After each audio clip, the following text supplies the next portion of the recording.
প্রিয় ছাত্রছাত্রীরা, knowledge study চ্যানেলে তোমাদের সবাইকে স্বাগত। এই চ্যানেলের মধ্যে এখন থেকে তোমরা ক্লাস 6 থেকে ক্লাস 10 পর্যন্ত যত ধরনের বাংলা বিষয় এবং সোশ্যাল সায়েন্সের ক্লাসগুলো আছে সবগুলো তোমরা নিয়মিত পেয়ে যাবে এবং তার পাশাপাশি TET related, competitive exam related কিছু ক্লাসও এই চ্যানেলে তোমরা পেয়ে যাবে।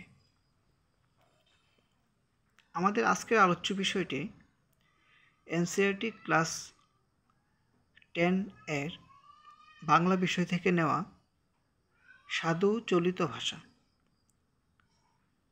চলো বেশি কিছু না বলে আজকে ক্লাসটি শুরু করি।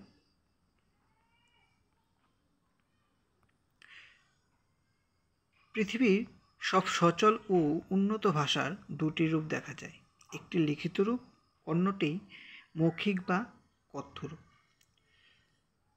তোমাদের একটা কথা বলে রাখি, এই পিডিএফের মধ্যে যা যা তোমাদের সাজানো আছে সব কিছুই পয়েন্ট আউট করে 1, 2, 3 করে খুবই সুন্দরভাবে সাজানো আছে। প্রত্যেক স্টুডেন্টদের সুবিধার জন্য এরকমভাবে ক্লাসটা নিয়ে আসলাম। তোমরা সবাই ক্লাসটা দেখে যদি ভালো লাগে অবশ্যই চ্যানেলটাকে সাবস্ক্রাইব করে দিও এবং একটা লাইক করে দিও। সাথে তোমাদের বন্ধুদের মধ্যে এটাকে শেয়ার করে দিও যাতে ওরাও এই ক্লাস থেকে উপকৃত হয়। তাহলে চলো ক্লাসে যাই। এবার প্রথমে দেখো আছে পৃথিবীর সব সচল ও উন্নত ভাষার দুটি রূপ দেখা যায়। মানে কি? পৃথিবীর সব সচল ও উন্নত ভাষা। সচল ও উন্নত ভাষা বলতে বোঝানো হয়েছে যে পৃথিবীর মধ্যে অনেকগুলোই ভাষা আছে, সব ভাষারই দুটি রূপ থাকে, একটা হচ্ছে লিখিত রূপ এবং আরেকটা হচ্ছে মৌখিক বা কথ্য রূপ।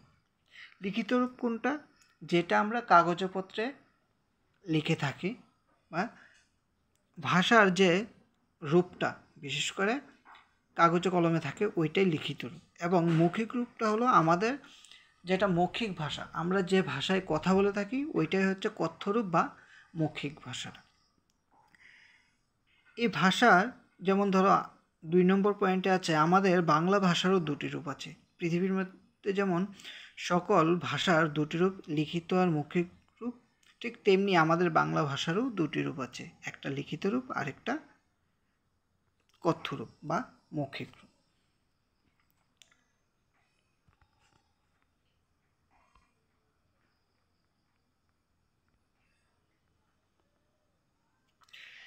তিন নম্বর পয়েন্টে দেওয়া আছে দেখো, বর্তমানে আবার বাংলা লেখ্য ভাষার দুটি রূপ দেখা যায়, যথা সাধু ভাষা এবং চলিত ভাষা। প্রথম পয়েন্টে আমরা কি জানলাম? যে পৃথিবীর যে কোনো ভাষারই দুটি রূপ থাকে, একটি লিখিত রূপ আর একটি মৌখিক বা কথ্য রূপ। 2 নম্বর পয়েন্টে কি জেনেছি? যে আমাদের বাংলা ভাষারও দুটি রূপ রয়েছে, একটি লিখিত রূপ আর একটি মৌখিক বা কথ্য রূপ।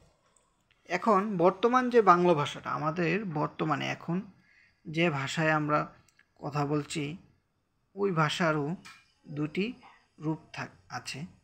বিশেষ করে ধরো ভাষার যে দুটি রূপ, মানে বাংলা ভাষার যে দুটি রূপ, প্রথমত একটা লিখিত রূপ আর একটি মৌখিক বা কথ্য রূপ। এই দুটোর মধ্যে যে লেখ্য ভাষাটা আছে, মানে লেখ্য রূপটা, ভাষার লেখ্য রূপের দুটি রূপ আছে। আবার এই দুটি রূপ হলো এক সাধু ভাষা আর একটি চলিত ভাষা। আমাদের আলোচ্য বিষয় কি আজকের? সাধু ভাষা ও চলিত ভাষা। তাহলে চলো এখন আমরা আমাদের মূল আলোচনায় চলে আসি। প্রথমত সাধু ভাষা কাকে বলে এটা জানব, তারপর সাধু ভাষার বৈশিষ্ট্য, প্রত্যেকটি বৈশিষ্ট্য আমরা পয়েন্ট টু পয়েন্ট জেনে নেব। সাধু ভাষা কাকে বলে? দেখো, সংস্কৃত অনুযায়ী যে বাংলা লেখ্য ভাষার রীতিটি কথ্য ভাষার পদ বর্জন করে। কি বলেছে? যে সংস্কৃত অনুযায়ী, আমাদের যদি বলি যে বাংলা ভাষার উদ্ভব কোথা থেকে, সবাই কিন্তু বলবে যে সংস্কৃত ভাষা থেকে। ঠিক তেমনি সংস্কৃত অনুযায়ী, মানে সংস্কৃত ভাষা অনুযায়ী যে বাংলা লেখ্য ভাষার রীতিটি, সংস্কৃত ভাষায় থেকে আগত ওই বাংলা লেখ্য ভাষার রীতিটি যা কথ্য ভাষার পদ বর্জন করে। কথ্য ভাষা বলতে আমরা যে ভাষায় কথা বলি। এখন আমাদের যে মৌখিক ভাষাটা আছে, বাংলা ভাষার তো একটা লিখিত রূপ আর একটা কথ্য রূপ। সেই লিখিত রূপটাকে সংস্কৃত অনুযায়ী সাধু ভাষায় গ্রহণ করা হয়েছে, কিন্তু আমাদের যে কথ্য রূপটা মানে মুখের যে ভাষাটা, এখন প্রত্যেক এরিয়া বা অঞ্চল ভেদে কিন্তু আমাদের ভাষা কিন্তু এক নয়। বাংলা ভাষায় সবাই কথা বলি ঠিক আছে, কিন্তু সব জায়গায় যে বাংলা ভাষা একই রকম হবে তার কোনো ঠিক নেই। যেমন ধরো বাংলাদেশ, পশ্চিমবঙ্গ, ত্রিপুরা, আসাম সব জায়গায় কিন্তু বাঙালিরা ছড়িয়ে ছিটিয়ে আছে, কিন্তু বাংলাদেশের কথা যদি বলি, বাংলাদেশের কুমিল্লা জেলার মানুষ এক ধরনের কথা বলে, সিলেটিয়ারা এক ধরনের কথা বলে, নোয়াখালিয়া এক ধরনের কথা বলে। তারপর কলকাতায় যদি যাই তাহলে কলকাতার যে মূল ভাষাটা আছে, কলকাতার যে মূল নিবাসী মানুষরা আছে তাদের যে মৌখিক ভাষাটা ওইটাও কিন্তু আলাদা, ওইটা খাঁটি শুদ্ধ বাংলা। ঠিক তেমনি প্রত্যেকটা অঞ্চল ভেদে কিন্তু ভাষার কিছুটা পরিবর্তন হয়, যা আঞ্চলিক ভাষা হিসেবে আমরা জানি। তাহলে চল আলোচনা। কথ্য ভাষার পদ বর্জন করে, ঠিক তেমনি যে আঞ্চলিক ভাষার যে প্রভাবটা, সংস্কৃত অনুযায়ী যে বাংলা লেখ্য ভাষার রীতিটি সাধু ভাষায় চলে, ওইখানে কিন্তু কথ্য ভাষার কোনো রূপ নেই। কথ্য ভাষাকে টোটালি এখানে বর্জন মানে বাদ দেওয়া হয়েছে। একমাত্র সংস্কৃত ভাষা থেকে যে ভাষাগুলোকে ধার করে নেওয়া হয়েছে, বা সংস্কৃত ভাষা থেকে যে ভাষাগুলা বা যে শব্দগুলা সরাসরি কোনো পরিবর্তন না হয়ে বাংলায় এসেছে, ওই ভাষাগুলোকেই বা ওই শব্দগুলোকেই একমাত্র সাধু ভাষায় গ্রহণ করা হয়েছে। যেমন ধরো কথ্য ভাষার পদ বর্জন করে ঊনবিংশ শতাব্দীর গোড়া থেকে শিক্ষিত সম্প্রদায়ের হাতে, মানে কথ্য ভাষার পদ বর্জন করে ঊনবিংশ শতাব্দীর গোড়া থেকে। এখন ঊনবিংশ শতাব্দী বলতে 19 শতকের যে শিক্ষিত সমাজ আছে, 19 শতকের যে শিক্ষিত সমাজ, ওই শিক্ষিত সম্প্রদায়ের হাতেই কিন্তু যে গ্রন্থগুলো রচিত হয়, ওই গ্রন্থগুলো রচিত হওয়ার জন্য যে ভাষাটা প্রয়োগ করা হয়েছিল ওই ভাষাটাকেই বলা হয় সাধু ভাষা। যদি আমরা ধরো এখন সাধু ভাষার বৈশিষ্ট্যে তোমরা এর কিছু উদাহরণও পেয়ে যাবে, সাথে বৈশিষ্ট্যের আলোচনার মধ্যে কাদের হাত ধরে এই ভাষার মানে সাধু ভাষার ছড়িয়ে পড়েছিল তা তোমরা ধীরে ধীরে জানতে পারবে। তাহলে চলো এখন আমরা যাই সাধু ভাষার বৈশিষ্ট্য। সাধু ভাষার বৈশিষ্ট্যে প্রথমে আছে যে সাধু বাংলা লেখ্য ভাষার প্রাচীনতম রূপ। মানে কি, চলিত ভাষা এবং সাধু ভাষার মধ্যে চলিতের আগে কিন্তু সাধু ভাষার প্রভাবটা সাহিত্যের ক্ষেত্রে বলো, তারপর লেখার ক্ষেত্রে, সব ক্ষেত্রে কিন্তু প্রভাবটা আগে রেখেছে, তাই একে বাংলা লেখ্য ভাষার প্রাচীনতম রূপ বলা হয়। যদি তোমাদের প্রশ্ন করা হয় যে বাংলা ভাষার বা বাংলা লেখ্য ভাষার প্রাচীনতম রূপ কোনটি, তখন তোমরা নির্দ্বিধায় বলতে পারবে সাধু ভাষা। ঊনবিংশ শতাব্দীর প্রথম দিকে এর উদ্ভব। তাহলে সাধু বাংলা ভাষা মানে সাধু ভাষা লেখ্য ভাষার প্রাচীনতম রূপ, এর উদ্ভব কখন হয়েছিল? এর উদ্ভব হয়েছিল ঊনবিংশ শতাব্দী প্রথম দিকে। তারপর 2 নম্বর পয়েন্টে যদি যাই, বাংলা গদ্যের প্রথম যুগের পণ্ডিতদের হাতে তার জন্ম। বাংলা গদ্যের বলতে 19 শতকেই কিন্তু বাংলা গদ্যের প্রভাব প্রথম ধরা দিয়েছিল, যেমন বঙ্কিমচন্দ্র চট্টোপাধ্যায়, ঈশ্বরচন্দ্র বিদ্যাসাগর, রামমোহন রায়, মৃত্যুঞ্জয় বিদ্যালঙ্কার, এদের হাত ধরে, তাদের হাত ধরেই কিন্তু বাংলা গদ্যেরও প্রথম জন্ম হয়েছিল। 3 নম্বর পয়েন্টে দেখো আছে সাধু ভাষা সংস্কৃত অনুসরণ করে। মানে কি, সাধু ভাষায় যে ভাষাগুলো ব্যবহার করা হয় বা সাধু ভাষায় যে শব্দগুলো ব্যবহৃত হয়, ওই শব্দগুলা চলিত নয়, ওই শব্দগুলা সংস্কৃত থেকে সরাসরি বাংলায় এসেছে। যেমন আমরা তৎসম শব্দের প্রাচুর্য এই সাধু ভাষায় অনেক পরিমাণে লক্ষ্য করা যায়। তার পাশাপাশি সমাসবদ্ধ পদের ব্যবহার, সমাসবদ্ধ পদের ব্যবহার কিন্তু সাধু ভাষায় অনেক দেখা যায়। অপ্রচলিত ও আবিধানিক শব্দের ব্যবহার এখানে বেশি। অপ্রচলিত মানে এমন অনেক শব্দ আছে যে শব্দগুলা বাংলা ভাষায় প্রচলিত নয়। তারপর আবিধানিক শব্দ, আবিধানিক শব্দের মধ্যে যেমন ধরো বাষ্পভারী, তারপর বিমোচন, এই যে শব্দগুলো আছে এগুলো কিন্তু এক একটা আবিধানিক শব্দ এবং অপ্রচলিত শব্দ। এরকম শব্দের ব্যবহার সাধু ভাষায় তোমরা অনেক পরিমাণে পেয়ে যাবে।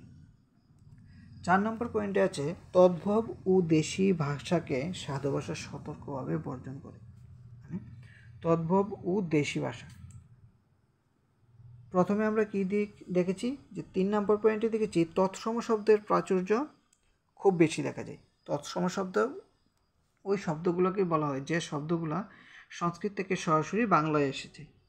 কিন্তু 4 নম্বর পয়েন্টে যে আছে তদ্ভব ও দেশি ভাষা, তদ্ভব ভাষাগুলা সংস্কৃত থেকে বাংলায় সরাসরি আসেনি। সংস্কৃত থেকে প্রথমে এসেছে প্রাকৃত ভাষায়, প্রাকৃত থেকে তারপর পরিবর্তন হয়ে এসেছে বাংলা ভাষায়। এর মানে 3টা স্টেপ কিন্তু এখানে পরিবর্তিত হয়েছে, যার ফলে সাধু ভাষায় একে সম্পূর্ণরূপে বর্জন করা হয়। তারপর আছে দেশি ভাষা। দেশি ভাষা বলতে ভারতবর্ষের নিজস্ব যে ভাষাগুলো আছে যেমন তামিল, হিন্দি, এগুলো থেকে অনেকগুলো ভাষা কিন্তু বাংলা ভাষায় কনভার্ট হয়ে এসেছে। ওই ভাষাগুলোকেও সাধু ভাষায় বর্জন করা হয়েছে। তবে চলো এখন আমরা পরের স্লাইডে যাই।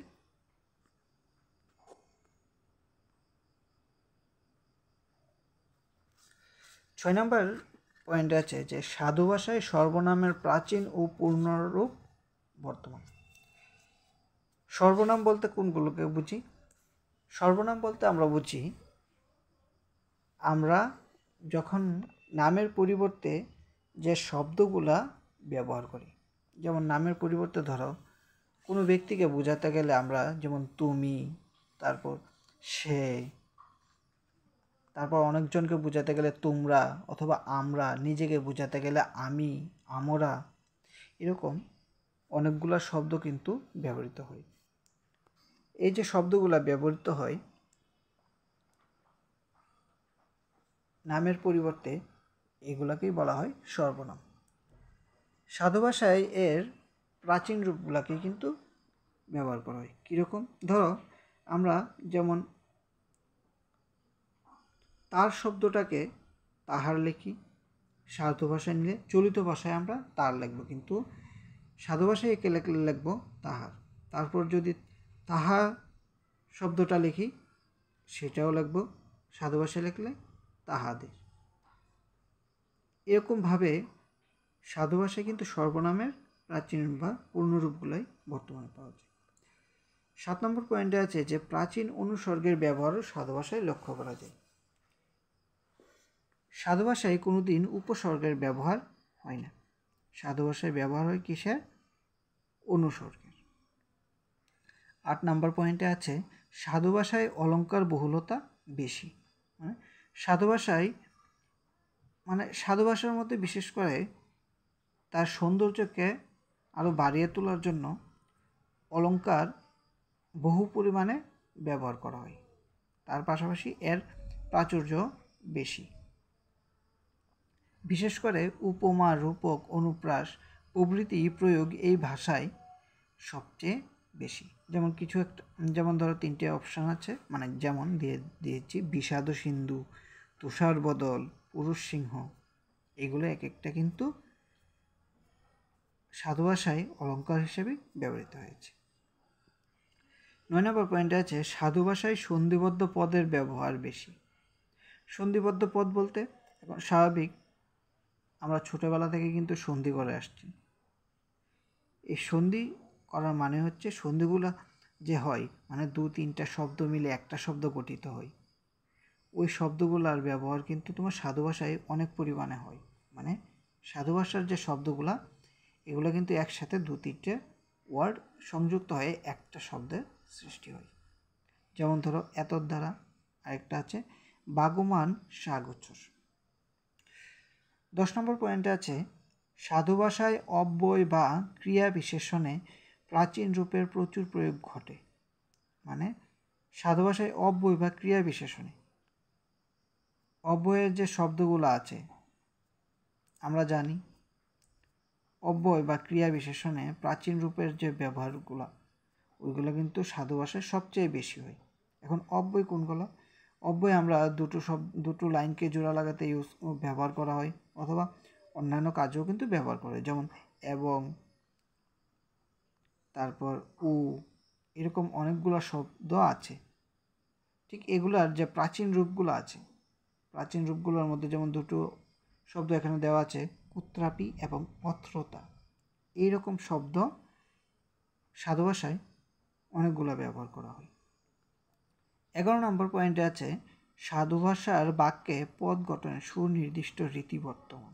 মানে সাধু ভাষায় যখন কোনো একটা বাক্যে পদ গঠন করা হয় তখন কিছু নির্দিষ্ট নিয়ম আছে বা সুনির্দিষ্ট রীতি। নির্দিষ্ট নিয়ম ছাড়া তো কোনো কিছু হয় না, আর ব্যাকরণ করতে গেলে স্বাভাবিক নিয়মের প্রয়োজনই হয়। ঠিক সেই রকম সাধু ভাষায় বাক্যে পদ গঠনের জন্য কিছু নিয়ম নীতি বর্তমান থাকে। যেমন ধরো কর্তা, কর্ম এবং ক্রিয়ার যে বিন্যাস তা কখনোই নড়বড়ে হয় না। প্রথমে কর্তা, তারপর কর্ম, তারপর তার ক্রিয়ার যে বিন্যাসটা থাকে এটা সুন্দরভাবে বসানো থাকে। যে কোনো বাক্য গঠন করতে গেলে পদের বিন্যাস সুন্দরভাবে গঠন করতে হয়, তাতেই একটা সুন্দর একটা বাক্য গঠন হয়। 12 নম্বর পয়েন্টে আছে সাধু ভাষার বাক্যগুলি লম্বা লম্বা হয়। এখানে সাধু ভাষাটাকে শোষো ভাষা টাইপিং মিস্টেক হয়েছে, তাই সাধু ভাষায় বুঝবে এটাকে, শোষো ভাষা নয়। সাধু ভাষার বাক্যগুলি লম্বা লম্বা হয়। তোমরা সবসময় মনে রাখবে, যখনই কোনো জায়গায় কোনো একটা লাইন দেখবে তখন সবসময় মনে রাখবে সাধু ভাষার লাইনগুলি কিন্তু চলিত ভাষার থেকে অনেকটা লম্বা হয়, যার ধরুন এগুলো পড়তে একটু সময় নেই। তাহলে আজকের ক্লাস এতটুকুই। তোমাদের জন্য আজকের ক্লাসে ছিল সাধু ভাষার বৈশিষ্ট্য। এর পরের ক্লাসে নিয়ে আসবো চলিত ভাষা কাকে বলে এবং চলিত ভাষার বৈশিষ্ট্য। তারপর তৃতীয় ক্লাসে তোমরা পেয়ে যাবে সাধু ভাষা ও চলিত ভাষার কিছু উদাহরণসহ প্র্যাকটিস ক্লাস। তোমাদের যদি আজকের ক্লাসটি ভালো লেগে থাকে তাহলে অবশ্যই চ্যানেলটিকে সাবস্ক্রাইব করে দিও এবং তোমাদের বন্ধুদের মধ্যে এটাকে শেয়ার করে দিও। ধন্যবাদ।